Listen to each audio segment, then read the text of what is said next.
Hi, ഞാൻ doctor Aneesha. എൽബഗ് മീഡിയയുടെ health ടിപ്സിലേക്ക് വീണ്ടും സ്വാഗതം. ഞാൻ ഇന്നിവിടെ നിങ്ങളുടെ തന്നെ ഒരു സംശയമാണ് ക്ലിയർ ചെയ്യാൻ വേണ്ടിയിട്ട് വന്നിരിക്കുന്നത്. എന്നോട് നിങ്ങളൊരു സംശയം ചോദിച്ചിട്ടുണ്ടായിരുന്നു. പല്ല് പൊട്ടിയാൽ അഥവാ നമ്മുടെ പല്ലുകൾ, ഫ്രണ്ടിലുള്ള പല്ലുകളോ ഏതെങ്കിലും ഭാഗത്തുള്ള പല്ലുകളോ, അതായത് ഉള്ളിലുള്ള പല്ലുകളായാലും പല്ലുകൾ പൊട്ടിയാൽ എന്താണ് പിന്നെ അതിനുള്ള ട്രീറ്റ്മെൻറ്റ് എന്ന് ചോദിച്ചിരുന്നു.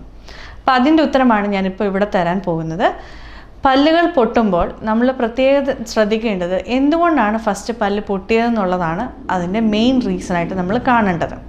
അതായത് ഇപ്പം തട്ടിയിട്ടോ മുട്ടിയിട്ടോ അല്ലെങ്കിൽ എവിടെയെങ്കിലും ചെന്ന് ഇടിച്ചിട്ടോ ഒക്കെ പൊട്ടിയ പല്ലുകളാണെങ്കിൽ അതിനൊരു ദോഷം നമുക്കുള്ളത്, ഈ ഇടിച്ച ആഘാതത്തിൽ ആ പല്ലുകൾ ചിലപ്പം ഇരുന്ന് ഡെഡായിപ്പോവും.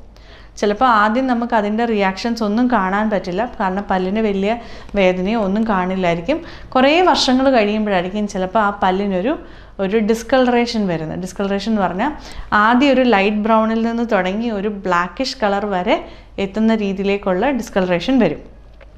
ആ ഡിസ്കളറേഷൻ വരുമ്പോഴാണ് നമുക്ക് മനസ്സിലാവുക ആ പല്ല് ഡെഡായി എന്നുള്ളത്. അപ്പം യൂഷ്വലി നമ്മൾക്ക് പല്ലിൽ ഇടിയോ അങ്ങനൊരു ഇമ്പാക്റ്റ് കിട്ടിയിട്ടുണ്ടെങ്കിൽ, നല്ലൊരു ഇമ്പാക്റ്റ് ആണെങ്കിൽ നമ്മളുടെ പൾപ്പിനെ, അതായത് ഓരോ പല്ലിലേക്കും ഉള്ള ബ്ലഡ് വെസൽസിനെ അത് എഫക്റ്റ് ചെയ്തിട്ടുണ്ടെങ്കിൽ അത് തീർച്ചയായിട്ടും പിന്നീട് ആ പല്ലുകൾ ഡെഡായിട്ട് വരും. അങ്ങനെയുള്ള പല്ലുകൾക്ക് നമ്മൾ പിന്നീട് പറയുന്നത് റൂട്ട് കനാൽ ചെയ്ത് ക്യാപ്പ് ചെയ്യുക എന്നുള്ളതാണ് അതിൻ്റെ സൊല്യൂഷനായിട്ട് പറയുന്നത്. ഇനി അതല്ല, നമുക്ക് പല്ല് ഡെഡായിട്ടില്ല, അതെങ്ങനെയാണ് കണ്ടുപിടിക്കുന്നതെന്ന് ചോദിച്ചു കഴിഞ്ഞാൽ നമുക്ക് ഡെൻറ്റിസ്റ്റിൻ്റെ സഹായം തന്നെ വേണ്ടി വരും. കാരണം ഡെൻറ്റിസ്റ്റുമാർ ഒരു എക്സ്റേ ഒക്കെ എടുത്ത് നോക്കി അത് കണ്ടതിന് ശേഷമാണ് അത് പല്ല് ഡെഡാണോ അതോ ലൈവാണോ എന്നൊക്കെ ഉള്ളത് മനസ്സിലായിട്ട് വേണം. നമുക്കതിൻ്റെ കുറച്ച് ടെസ്റ്റുകളുണ്ട്, അതൊക്കെ ചെയ്ത് നോക്കിയിട്ടാണ് ലൈവാണോ അല്ലയോ എന്നുള്ളത് മനസ്സിലാവുക. അപ്പോൾ അതിനനുസരിച്ചാണ് നമ്മൾ ആ ട്രീറ്റ്മെൻറ്റ് ചെയ്യുന്നത്. ഇൻ കേസ് നമ്മൾ ആ പല്ല് ലൈവാണ്, കുഴപ്പമൊന്നുമില്ല എന്നുണ്ടെങ്കിൽ റൂട്ട് കനാലിൻ്റെ ആവശ്യമില്ല. നമുക്ക് ആ പല്ല് വേണമെങ്കിൽ ഫില്ല് ചെയ്ത് നിർത്താൻ പറ്റും. അതായത് ആ പൊട്ടിയ ഭാഗം മാത്രം ഫില്ല് ചെയ്ത് നിർത്താൻ പറ്റും.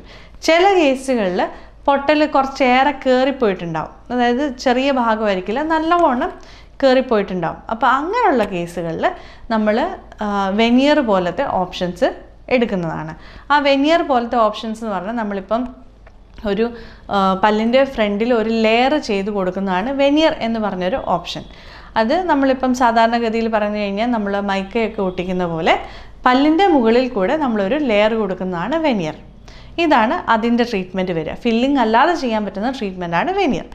ഇനി അതുമല്ല, പുറകിലത്തെ പല്ലാണ് എൻ്റെ അത് പൊട്ടിയത് എന്ന് എന്നോട് പറയുകയാണെങ്കിൽ ആ ഭാഗം എത്രത്തോളം വലുതാണെന്ന് നോക്കിയതിന് ശേഷം വലുതാവുന്നതിനനുസരിച്ചാണ് അതിൻ്റെ ട്രീറ്റ്മെൻറ്റ് പറയുക.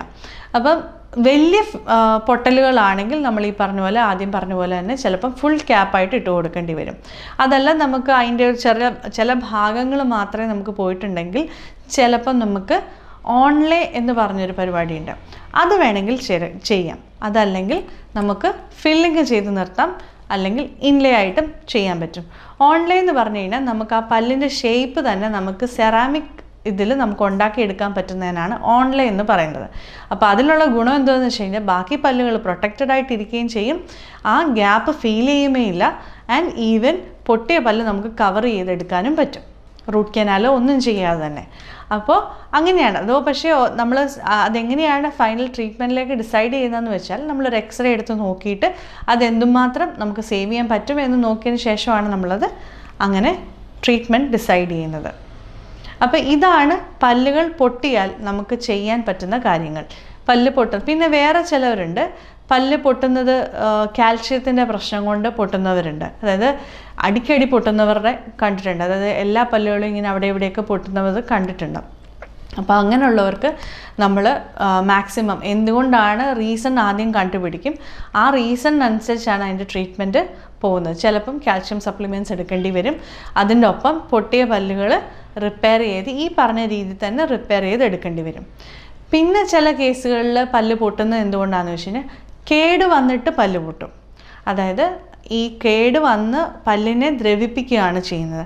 ആ ദ്രവിപ്പിക്കുന്നതിനനുസരിച്ച് ഓരോ പല്ലും ലെയർ തിന്നായിട്ട് വരും.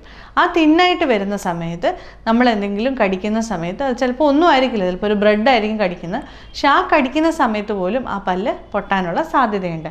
അപ്പോൾ കേട് കണ്ടാൽ നിങ്ങൾ മാക്സിമം നേരത്തെ തന്നെ വേദനയൊക്കെ വരുന്നതിന് മുന്നേ തന്നെ ഫില്ല് ചെയ്യാനുള്ളത് ശ്രമിക്കുക. അല്ലെങ്കിൽ പല്ല് ഒരുപാട് പൊട്ടിക്കഴിഞ്ഞ് കഴിഞ്ഞാൽ ചിലപ്പോൾ നമുക്ക് ആ പല്ലിനെ തന്നെ ചിലപ്പോൾ സേവ് ചെയ്യാൻ പറ്റിയെന്ന് വരില്ല. ഓക്കെ, അപ്പോൾ ഇത്രയും കാര്യങ്ങളാണ് ഇൻ കേസ് നിങ്ങൾക്ക് പല്ല് പൊട്ടിയാൽ ചെയ്യേണ്ടതായിട്ടുള്ള കാര്യങ്ങൾ. പല്ല് പൊട്ടിക്കാതെ മാക്സിമം ശ്രദ്ധിക്കുക, പക്ഷേ പൊട്ടിയാൽ ഇതാണ് നിങ്ങൾക്ക് ചെയ്യേണ്ടി വരിക. ഈ ചാനൽ ഇഷ്ടപ്പെട്ടെങ്കിൽ സബ്സ്ക്രൈബ് ചെയ്യുക. കൂടുതൽ വിശേഷങ്ങൾക്കായി ബെല്ലൈക്കൺ അമർത്തുക.